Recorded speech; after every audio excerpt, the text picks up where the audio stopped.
కొంతమంది ఈ డిబేట్ కూడా జరుగుతోంది. పక్కన ఉన్న రాష్ట్రంలో జరిగినటువంటి గొడవ వల్ల పెద్ద ప్రాజెక్టు కడితే భారీ ఎత్తున డబ్బులు ఖర్చు పెడితే అదంతా వృధా అనేటువంటి ఒక అభిప్రాయం కూడా వచ్చింది చాలా మందిలో. ఆ నేపథ్యంలో ఈ ప్రాజెక్టు కట్టాలని ఎందుకు అనుకుంటున్నారు? ఆ ఆలోచన సాగుతోందా? నేనేమన్నానంటే ఇప్పుడు రెండు విషయాలు మనం గుర్తుపెట్టుకోవాలి.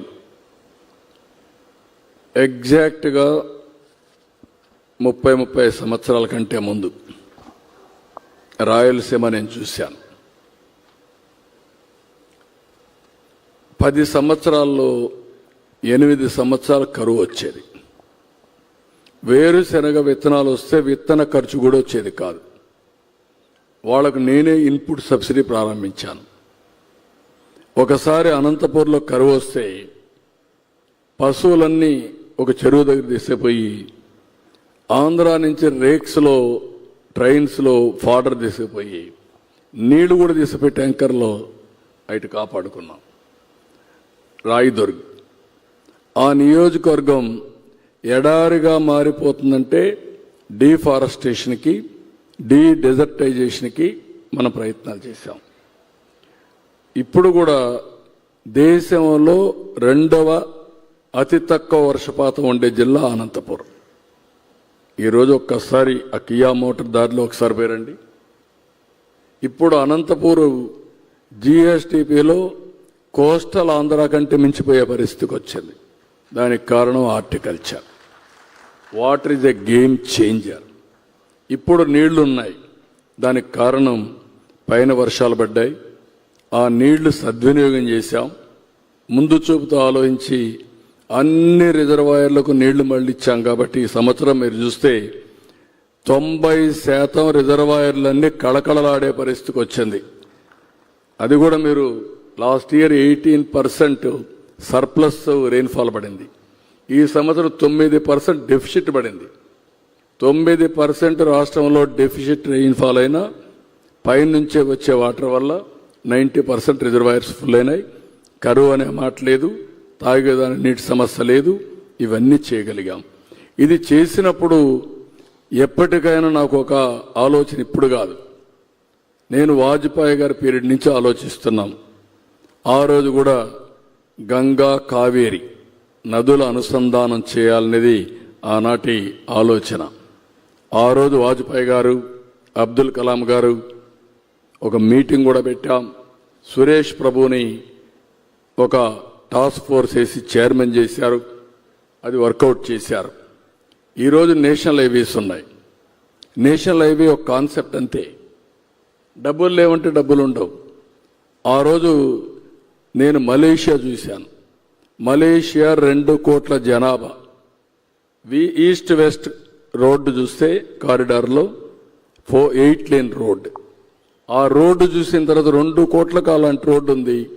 120 కోట్ల జనాభాకు మనకు రోడ్డు లేదని వాజ్పేయి గారి దగ్గర మాట్లాడితే ఆయన కూడా కన్విన్స్ అయ్యి ఫస్ట్ బిట్ వేసింది Nellore to Chennai proof of concept. అది సక్సెస్ అవుతానే గోల్డెన్ క్వాడ్రిలేటరల్ రోడ్ వచ్చింది. ఈరోజు ఏ ఊరికి చూసినా వరల్డ్ క్లాస్ రోడ్స్ వచ్చాయంటే that is where PPP model. మీరు చిన్న నీళ్లు లేకపోయినా పర్వాలేదు, లేకపోతే రోడ్డు లేకపోయినా పర్వాలేదు, ఇక్కడే ఉంటామంటే మనం ఇక్కడే ఉంటాం. ఇప్పుడు పనకచెర్ల కూడా ఇంకోటి కూడా వాళ్ళు కూడా నేనేమన్నానంటే ఎవరికి ఇబ్బంది లేదు.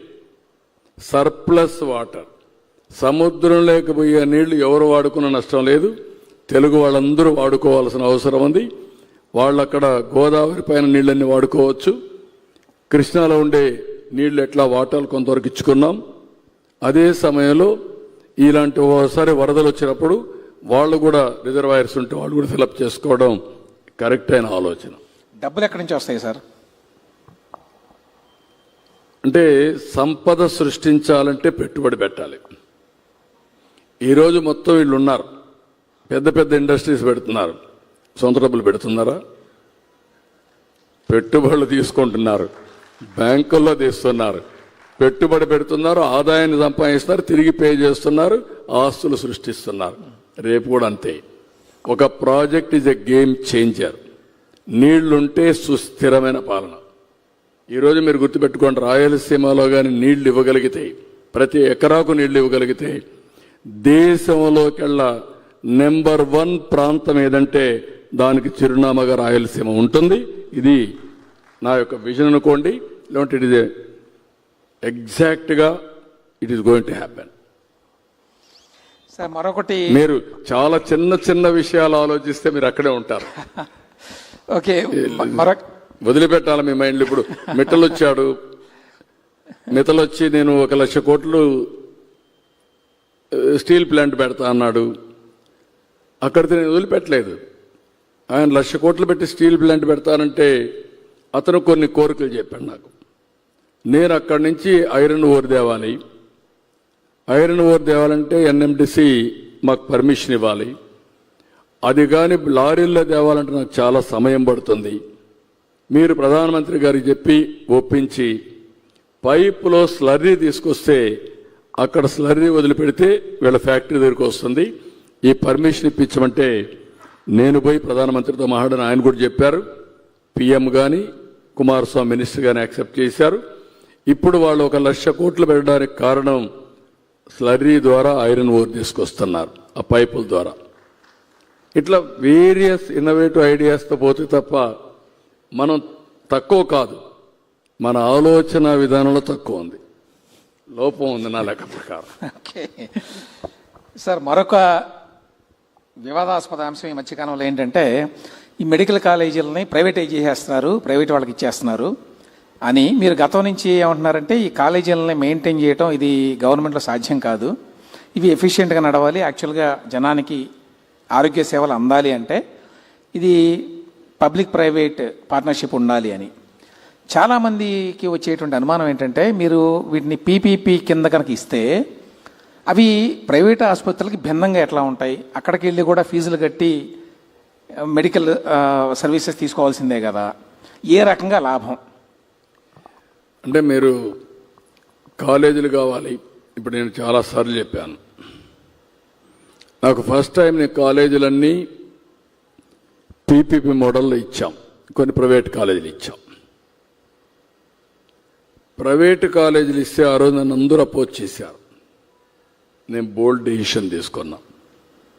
ఆ రోజు 25-30 ఇంజనీరింగ్ కాలేజీలు ఉంటే over a period of time 200 పైన చేశాం.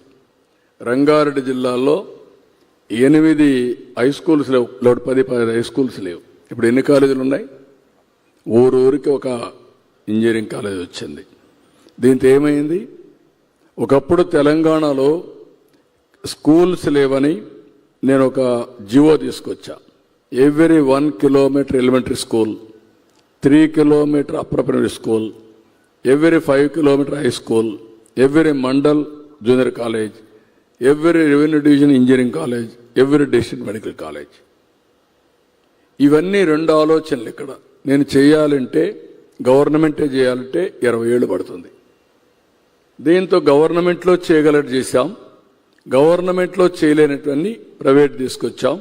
అందులో రిజర్వేషన్స్ ఉన్నాయి, అందులో పేద పిల్లలకి స్కాలర్షిప్లు ఇచ్చాం, పేదవాళ్ళకు అన్యాయం జరగకుండా తీసుకొచ్చాం. కాబట్టి ఈరోజు రైతు కూలీలు ఐటీ ప్రొఫెషనల్స్ అయ్యారు, లేకుంటే కూలీ బిడ్డలు అయ్యారు.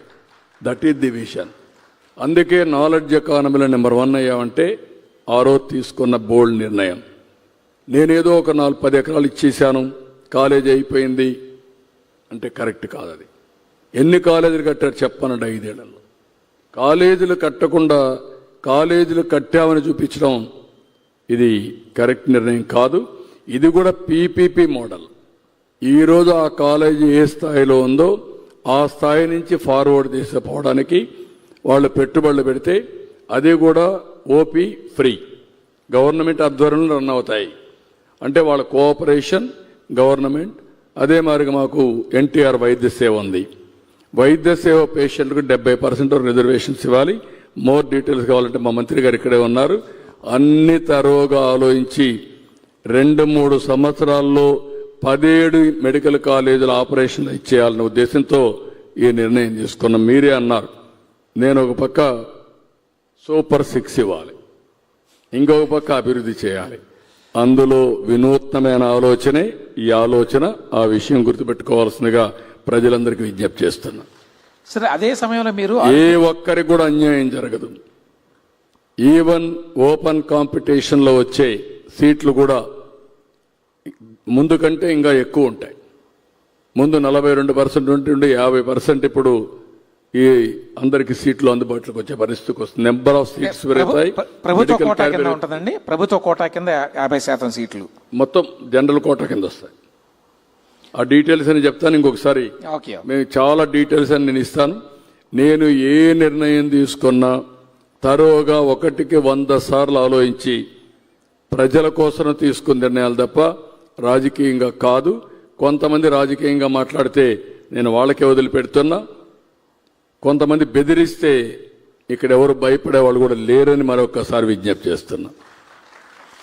సరే, అదే సమయంలో మీరు అందరికీ ఆరోగ్యం అని చెప్పి యూనివర్సల్ హెల్త్ కేర్ అని చెప్పి ప్రపోజ్ చేశారు మన క్యాబినెట్లో. యూనివర్సల్ హెల్త్ కేర్ అంటే రాష్ట్రంలో ఉన్నటువంటి ప్రతి ఒక్క వ్యక్తికి, ప్రతి కుటుంబానికి ఆరోగ్య బీమా కల్పించే బాధ్యత ప్రభుత్వం తీసుకుంటోందా? అందుకని ఇప్పుడు ఏం చేశామంటే రాష్ట్రంలో ఎంతమంది ఉంటే అంతమందికి 2,50,000 వరకు ఇన్సూరెన్స్ చేశాం. అది మీకు కావచ్చు, ఇంకొకరికి కావచ్చు, ఎంత డబ్బులున్నా అందరికీ. అక్కడి నుంచి మిగిలిన వాళ్ళందరికీ ఎన్టీఆర్ వైద్య సేవ కింద అప్ టు 25 lakhs వరకు వాళ్ళకి ఆర్థిక సహాయం చేస్తున్నాం. మూడోది సంజీవని అని ఒక ప్రాజెక్ట్ తీసుకొచ్చాం. బిల్ గేట్స్ ముందుకు వచ్చారు ఫౌండేషన్ ద్వారా చేయడానికి. అన్ని కూడా డిజిటల్ హెల్త్ రికార్డ్స్.